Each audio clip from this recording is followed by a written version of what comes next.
Muito obrigado, Sr. Presidente. Eu penso que hoje é um dia muito importante porque pela primeira vez em muitos anos estamos em sinal aberto a transmitir, não só no cabo, mas em sinal aberto a transmitir em direto durante algumas horas sem que a intervenção do Sindicato dos Estivadores seja cortada ou impedida de chegar às pessoas e está-se a esclarecer mentiras que duram há anos. Estamos aqui a esclarecer e a desmentir mentiras que duram há anos, porque há muita gente que ouviu agora, hoje pela primeira vez, informações que tinham a ver com as greves nomeadamente e que andavam a ser verdades oficiais há muito tempo. E por isso queremos agradecer efetivamente o contributo que o sindicato trouxe a esta reunião e foi de facto positivo termos conseguido esta audição na Comissão Parlamentar. O debate vai continuar na Assembleia e vai continuar já de seguida. Acaba esta discussão agora aqui na Comissão de Economia e começa já a seguir na Comissão de Trabalho o agendamento que o PCP promoveu também do projeto de resolução 316/13 contra a precariedade na estiva. E estamos a falar de um aspecto que tem a ver com aquilo tudo que estamos aqui a debater hoje. Sobre a questão da lei do trabalho portuário, sim senhor, que veio, como dizíamos há pouco na analogia do salário mínimo, baixar o salário e depois haver pessoas que dizem agora tem que cumprir a lei, tem que baixar os salários também, nas vossas empresas. É a mesma coisa que está aqui a acontecer. Mas também mais do que isso, também em relação à fiscalização que é obrigatório realizar para garantir que as falências fraudulentas não acontecem neste país, como já aconteceram, relativamente ao trabalho portuário e à tentativa, e em alguns casos conseguida infelizmente, de levar empresas à insolvência para colocar o conta-quilómetros a zero em relação aos direitos e em relação às condições de trabalho. E ficou muito claro, de acordo com esta discussão, que se os operadores optassem por contratar pessoal de forma efetiva, em vez de gastar dinheiro em trabalho suplementar, não havia greve. E que a Porlis, a tal empresa paralela, criada pelos mesmos administradores, com os mesmos donos e os mesmos clientes da outra, que é suposto, pelos vistos, levar à insolvência, essa empresa paralela pode acabar, já devia ter acabado, com os seus trabalhadores a serem integrados devidamente na empresa de que os senhores fazem parte como trabalhadores. Essa questão também ficou à vista. E por isso aquilo que é a luta dos estivadores, neste caso, é pelo emprego e pela contratação de novos estivadores, para a continuidade dos direitos para as novas gerações. E isto é uma coisa que ameaça muita gente, Sr. Presidente. E isto é uma coisa que ameaça muita gente. Aliás, de vez em quando cai a máscara à direita. E hoje caiu, e até acho que é importante que as intervenções do PSD hoje sejam conhecidas por muita gente. É raro a gente dizer isto, mas é verdade. Porque ficou à vista que o diálogo e a negociação são muito importantes, desde que seja para retirar direitos aos trabalhadores. Porque esta coisa de se dizer, e a gente ouviu, não tarda nada, temos esta situação a alargar-se a outros portos, com uma revogação implícita da lei que opera através de negociações entre empresas e trabalhadores, ou seja, cuidado com as negociações, que isto, se for para dar mais direitos, é um perigo. A negociação é boa para retirar direitos. Ao longo dos anos ouvimos isso. Agora ficou à vista. Queria só terminar, Sr. Presidente, com esta questão. Uma correção importante. Os deputados deixam de ter subsídio de reintegração, mas não têm nenhuma medida imposta por nenhum patrão à mesa da negociação, nem fizeram nada que se pareça com os estivadores. Aquilo que acontece é que os estivadores não ditam a sua lei. Os deputados ditam a sua lei. E seria, quero aqui dizer que foi de muito mau gosto comparar a vida dos deputados e a situação dos deputados com a dos estivadores que lutam pelo seu emprego, que lutam pelos seus direitos, pela sua dignidade e pelo emprego das novas gerações. Para terminar, Sr. Presidente, já vai num minuto, quer dizer, não... terminar dizendo que pedia que nos esclarecesse também se é ou não verdade que o ano passado houve perto de 60 estivadores que foram para a rua num despedimento coletivo no Porto de Sines, porque a gente pensa que fora de Lisboa é que as coisas são boas e o emprego é garantido. Sim, senhor. Muito obrigado. O Sr. Presidente tem agora a responder em conjunto 15 minutos. Julgo que é tempo suficiente. Muito obrigado. Muito obrigado.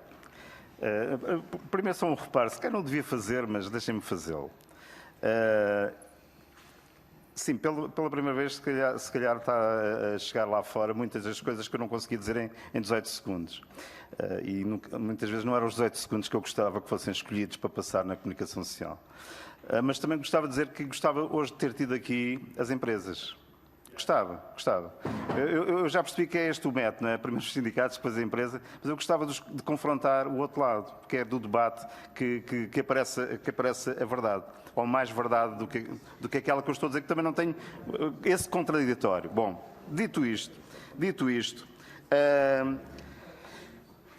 há uma coisa que eu quero dizer à partida quanto à questão, pronto, há aqui muitas matérias, vou tentar não me esquecer de nenhuma, mas há uma que eu vou começar por dizer relativamente à contratação coletiva. Nós já devíamos ter fechado o contrato coletivo de trabalho.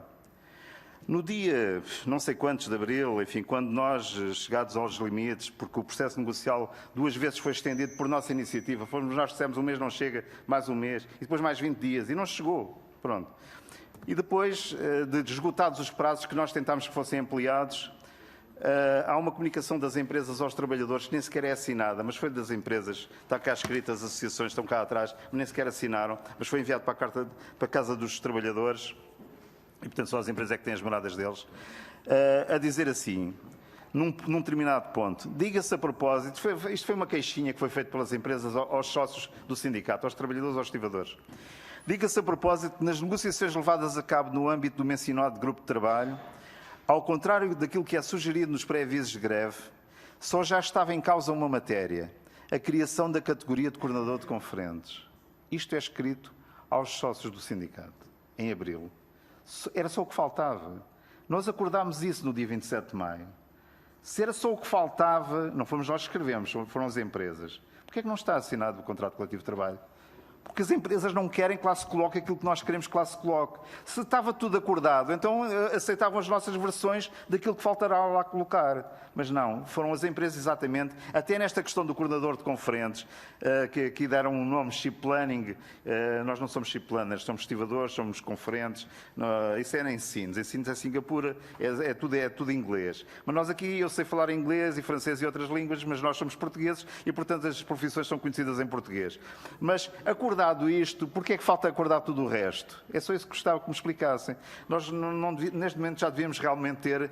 a Sra. Ministra acredita-se capiamente nas empresas, bom, e portanto acredita que não estava tudo tratado e eles são os primeiros a introduzir novos fatores na discussão. Portanto, o que é que nos divide neste momento? São questões do trabalho suplementar, são questões de meios de turno, são questões que têm a ver com esta atividade, por exemplo. Mas não são muitas mais as que faltam, em termos de funções. Deixem-me dizer que isso agora prende-se com a lei, agora vou-se dar aqui um pequeno salto para aquilo que me estava a perguntar. E para uma palavra cedências, que eu detesto, porque realmente as cedências estão sempre ao mesmo lado. Versus Porlis, eu vou já explicar a Porlis, mas já expliquei, mas vou voltar. Agora, as cedências são sempre... perdermos condições salariais, termos um horário de trabalho muito mais desumano do que existe. Portanto, as tendências são sempre neste sentido. E o que a lei, por exemplo, 3 de 2003 veio introduzir foi que determinadas funções que são de estivadores em toda a Europa, os trailers, pronto, o trazer contentores do navio para o parque e do parque para o navio, são estivadores, são das profissões mais perigosas para eles, já morreram em Sines há uns meses, e para os outros, porque esmagam pessoas e andam no meio de pessoas, nós andamos ali pelo meio do parque, e portanto são dos fatores de maior perigosidade. E querem introduzir ali pessoas de fora que não conhecemos de lado nenhum, que não conhecem onde é que hão de estar e para onde é que hão de passar. Depois ninguém teve culpa, mas os índices de sinistralidade vão aumentar. Esse é um caso, há outros, as portarias. Nós não somos, estivadores é a designação genérica, mas o nosso sindicato diz lá, estivadores, tráfego e conferentes. Nós somos uma fusão de várias profissões. E, portanto, a portaria sempre foi feita há décadas. O controle de entrada nos terminais, porque depois é o início do processo, é onde o contentor fica identificado, vai para o sistema. É como na contabilidade, está no sistema e depois é usado para o que for, para a faturação, para a localização, para carregar no navio. tem uma matriz, pronto, e nós não trabalhamos já com lápis e caneta e papel ainda, mas com computadores. E, portanto, usamos outros métodos, temos adaptado à evolução da profissão. Agora, a evolução pressupõe que aquilo que nós fazemos hoje venha a ser feito por engenheiros, podem ser engenheiros, mas sempre foram feitos por estivadores, que podem ser engenheiros também. Agora não me digam, é que aquilo que é... Então os trabalhadores portuários vão trabalhar aonde? Aquilo é o seu âmbito de atividade, movimentação de cargas e controle e planeamento de cargas na zona portuária, é o que nós fazemos. Parece que é mais difícil de entender nos estivadores do que nos médicos ou nos juízes. Os médicos vão dizer que os cardiologistas agora podem ser de outro setor qualquer. Ali estão a dizer o homem que faz o planeamento do navio, que é o que pode fazer com que o navio vire ao passar a barra, agora é um qualquer, que não tem experiência do resto. Portanto, cedências. Era bom olhar para aquela lei. Vou dar um outro exemplo. O lashing, em português, chama-se piação, a despiação, ou seja, agarrar com ferros, que é das tarefas mais pesadas, mais duras da profissão, puxar por dezenas de quilos pelos navios fora e depois segurar os contentores aos navios. Isso é feito por quem em Portugal? Porque a lei permite. Pelas tripulações. Mas porquê? Os tripulantes têm que descansar quando chegam aos portos, não é tarefa deles. Para serem pagos com sacos azuis das empresas. Quer dizer, nem sequer são um trabalho feito em Portugal, nem sequer depois paga impostos em Portugal. É pago pela porta do cavalo. E tira-se o emprego aos estivadores. Estamos ali a falar de dezenas de postos de trabalho. Porquê é que isso é retirado da lei? Quer dizer, já não vou falar novamente, enfim, vou falar da questão de termos ido mais longe na lei do trabalho portuário do que no Código de Trabalho. Porquê? Quer dizer, é possível... quer dizer, em qualquer setor de atividade... É uma contraordenação muito grave a ir contratar uma empresa de trabalho temporário e ir contratar a outra. Aqui é possível, é legal. Se são contra a precariedade, mudem isso, quer dizer. Não tenho outra forma de o dizer. Quanto aos processos negociais nos outros portos, deixem-me dizer que nós estamos em vários portos, enfim, estamos a trabalhar para evoluir para um nível nacional e iremos discutir coisas a nível nacional. Neste momento estamos nos portos que estamos e, por exemplo, ao mesmo tempo que estávamos a negociar o contrato em Lisboa, estamos a negociar um contrato na Figueira. Faltará muito pouco também fechar o contrato da Figueira. Não será necessário fazer greves. Ainda não iniciámos a negociação do contrato de Setúbal porque as empresas não quiseram, são as mesmas, mas eles também têm as suas estratégias, respeitamos. Não quiseram iniciar o processo negocial de Setúbal. Vamos começá-lo quando eles quiserem. Nos outros portos também lá chegaremos. Mediados pelo Governo, não. Quer dizer, a questão da mediação do Governo tem a ver com um conflito com outra dimensão. Os governos não têm que estar envolvidos na negociação coletiva. Naturalmente, não é isso que se pretende, nem é isso que se faz. Mas podem facilitar. Porque não querendo dizer que nós é que somos os bons e os patrões é que são os bandidos, às vezes é preciso alguém para pôr toda a gente à mesa. E, nesse aspecto, os governos também têm essa responsabilidade. Enfim, se fosse em Hamburgo, volto a dizer, já estávamos à mesa há muito mais tempo. Bem, quanto à questão de regular da lei, bem, em questões jurídicas não vou falar. O que nós discutimos no contrato é como ultrapassar na lei questões como ultrapassar no contrato coletivo de trabalho questões que a lei nos retirou. Por exemplo, nós temos negociado, assinado, nas 37 atas que fizemos nos últimos 2 anos, uma delas está lá, que aqueles postos de trabalho que a lei nos retirou, nós continuamos a fazer. Está negociado. Portanto, os trailers, os armazéns, as portarias, todas aquelas tarefas nos foram retiradas para nós. Mas, quer dizer, conseguimos isso para nós e nós não queremos nada para nós. Nós queremos que seja feito pela profissão, volto a dizer. Porque ali, naquela profissão, e às vezes não se tem essa noção, se nos médicos talvez não se possa brincar, porque estamos a falar da morte de outros, de terceiros, se na justiça se cá também não se pode brincar, porque estamos a falar de pessoas passarem a vida na prisão sem terem culpa formada, nos estivadores estamos a formar de nos matarmos uns aos outros. Não matamos terceiros, matamos a nós próprios. Era bom também entenderem isso, porque é que é preciso ter essa preocupação. Portanto, o que nós negociamos no contrato é isso, é tentar recuperar pela negociação coletiva coisas que nos tiram postos de trabalho, é disso que estamos a falar, nós falamos de trabalho. Postos de trabalho que não há razão nenhuma para nos tirarem, não temos que ceder nada aí, são postos de trabalho da estiva, ou do tráfico, ou da conferência. Bom, quanto à comunicação social, sim, enfim, está cá presente, está a ser transmitido.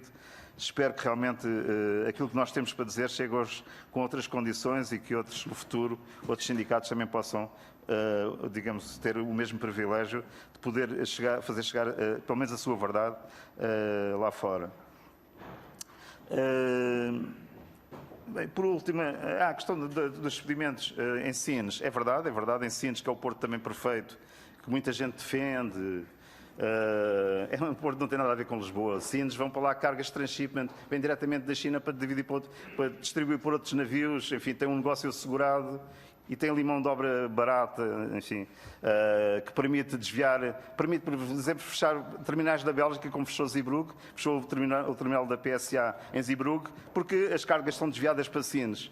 Devemos ficar satisfeitos por isso? Sim, há mais trabalho em Portugal. Devemos ficar satisfeitos pelas condições que ali se praticam ou não? Nós não vamos ficar satisfeitos por isso, porque não é preciso virem aqui assim para mais contentores para Portugal. É preciso termos formação, termos terminais preparados e equipados para responder às necessidades e, enfim, agora temos o canal do Panamá a ser alargado, eventualmente um outro canal, isto temos condições. Assim se criem terminais, haja investimentos, mas isso não passa por termos trabalhadores com salários de miséria e com condições escravas a trabalhar nos portos. Portanto, o que queremos mudar, agora respondendo mais concretamente à questão, isso que eu falei, de postos de trabalho que não têm nada que não ser desempenhados por estivadores, não é uma questão de... Como é que dizer? Não é uma questão de ser... são nossos e dos portugueses que para ali vão trabalhar nos próximos anos. Não são nossos. Nós defendemos um coletivo e defendemos as futuras gerações. Não têm que estar a dizer que aquilo é só nosso. Nós não entendemos esse sindicalismo. Vamos defender... Quer dizer, não teria havido nunca conflito em Lisboa se nós disséssemos assim: mantenham as condições para nós, depois nós vale o que valer. Vale o que vocês quiserem. Já estava assinado. Nem ouviu falar do Sindicato de Lisboa. Mas nós não defendemos isso. E quanto a acabar com o Parlis, é assim, a Parlis nunca devia ter começado, não é? Eu não sei, neste país é permitido abrir, ou é possível, abrir empresas numa hora, é possível... tudo é possível. Tudo é possível. Agora, eu acho que as entidades oficiais que autorizam determinadas, digamos, existências de empresas deviam analisar um pouco mais o que é que está a acontecer. Quer dizer, está ali no Porto uma empresa sem fins lucrativos, de utilidade pública. Enfim, era preciso talvez analisar o que é que se passou nos últimos anos. Enfim, não queria entrar muito por aí. Espero que não estejam a querer fazer desaparecer a empresa por isso. O que é que se passou ali em termos de circulação de dinheiros? Porque de um lado é prejuízo, do lado das empresas que tiver lucros, e os circuitos de dinheiro ninguém percebe, porque nós não estamos lá. Eu gostava de deixar isso claro. Não é crime estar na administração das empresas. Aliás, quando se fala tanto do modelo alemão, na Alemanha estão. Os representantes dos trabalhadores até estão na administração das empresas. Se tanto defendem o modelo alemão, porque é que podem acusar-nos a nós de estarmos na administração das empresas? Por acaso não estivemos, nós, a nossa direção, que está desde 2013, não esteve. Porque em 2013, em janeiro ou fevereiro de 2013, as empresas resolveram que um acordo que existia para um dos 3 administradores ser de nomeação sindical, acabar essa situação. E acabou. Nós não temos nenhum administrador na empresa. Portanto, ainda menos nos podem acusar de nos ingerirmos na gestão daquela empresa. É totalmente patronal. Mas isso não era crime, era fazer parte de um acordo. Agora, as empresas abrirem numa hora, não foi numa hora, pronto, não sei quantas horas demorou a planear isto, mas para fecharem empresas do mesmo grupo, isso que foi feito. Volto a dizer, para fazer em Lisboa, o que tinha sido feito em Aveiro, que era criar um sindicato paralelo, um contrato paralelo, uma empresa paralela, para levar à insolvência a que lá havia, para todos os estivadores profissionais serem despedidos, foi isso que foi feito em Aveiro, e que nós impedimos que fosse feito em Lisboa. E isso não é fechar empresas. Isso não é bloquear a contratação de trabalhadores. É dizer que este modelo de trabalho, que aposta na precariedade, nos despedimentos e nas baixas condições, nós não podemos aceitar. E vamos continuar a lutar contra eles, e a Parlis encaixa exatamente nesse modelo. Não pode existir por isso. Não pode existir por isso. Foi criada pelos mesmos para fechar uma empresa dos mesmos, do Grupo Mota-Engelo. Muito obrigado, Sr. Presidente. Queria agradecer ao Sr. Presidente do Sindicato dos Estivadores, António Mariano